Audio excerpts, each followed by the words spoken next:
SSC batch 2026 এই ব্যাচের জন্য বর্তমানে এই শিক্ষার্থীদের কি কি করা উচিত এবং তাদের এখন কেমনভাবে নিয়মকানুন মাফিক পড়াশোনা করা উচিত সেই নিয়ে আজকের আমার এই ভিডিও।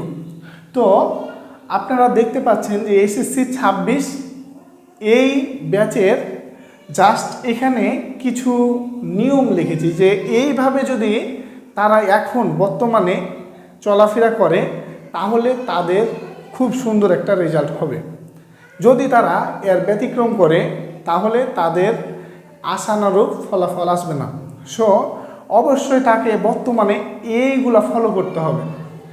এগুলোর ভিতরে আমার সর্বপ্রথম যে টপিকটা আছে তাকে একটা পড়ার রুটিন বের করতে হবে।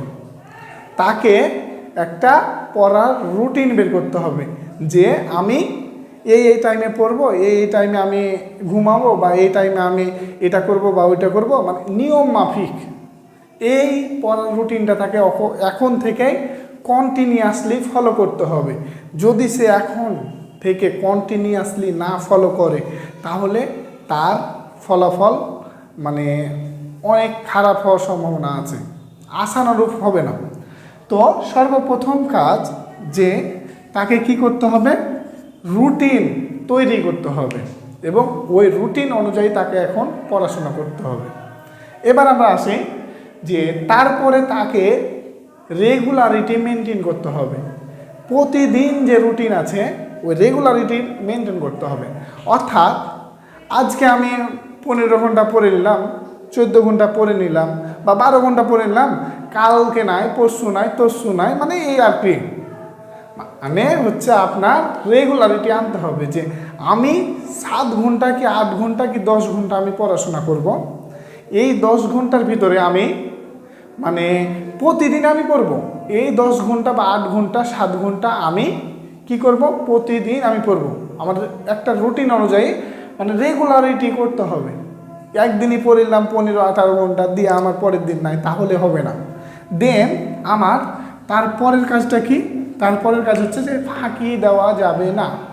যে আমরা গাফালতি করি বা বিভিন্ন কাজে অপারগতা মানে প্রকাশ করি যে এটা লয় আজকে লয় কালকে, কালকে লয় পরশু, বা এই ধরনের ভাবে পড়া আটকে থেকে যায়। এই ধরনের ফাঁকিগুলো এখন দেওয়া যাবে না। এখন এফোর্ট দিতে হবে এবং নিজের প্রতি নিজের স্ট্রাগলটা দিতে হবে। এখন যদি আপনি নিজেকেই ফাঁকি দিয়ে দেন তাহলে আপনার আশানুরূপ ফলাফল আসবে না। সেজন্য আপনাকে ফাঁকি দেওয়া চলবে না। আপনার জীবন আপনাকে দেখতে হবে। এই জন্য আপনাকে অবশ্যই কি করতে হবে, সজাগ হতে হবে। আপনি নিজেকেই ফাঁকি দিতে পারবেন না। যদি ফাঁকি দেন তাহলে আশানুরূপ আপনার ফলাফল আসবে না। তাহলে আরেকটা হচ্ছে ফাঁকি দেওয়া যাবে না। এবার আমরা আসি যে কঠিন বইগুলো বেশি পড়তে হবে। মানে কি, যে আমার যেগুলো হচ্ছে কঠিন বই, যেগুলাতে মানে রেজাল্ট খারাপ হয় মানে শিক্ষার্থীদের, সেই বিষয়গুলোর কথা। অর্থাৎ physics, chemistry, math, higher math, এই ধরনের বিষয়গুলো, বায়োলজি, এই ধরনের বিষয়গুলো আমাকে বেশি ফোকাস দিয়ে পড়তে হবে এখন বর্তমানে, মানে এই টাইমে এসএসসি 26 ব্যাচের জন্য। এই টাইমে কঠিন বই যেগুলো আছে সেগুলো এখন ভালো মতো পড়তে হবে, একদম সেইভাবে পড়তে হবে। তারপরে আমার কি করতে হবে, তারপরে কোথায় সমস্যা আছে তা বের করতে হবে।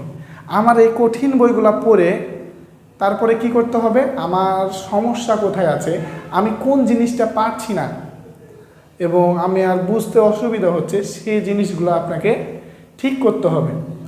এবং কোনো টিউটরের মাধ্যমে বা আপনার যে কোনো উপায়ে আপনি এই কঠিন সমস্যাগুলোর সমাধান করে নেবেন।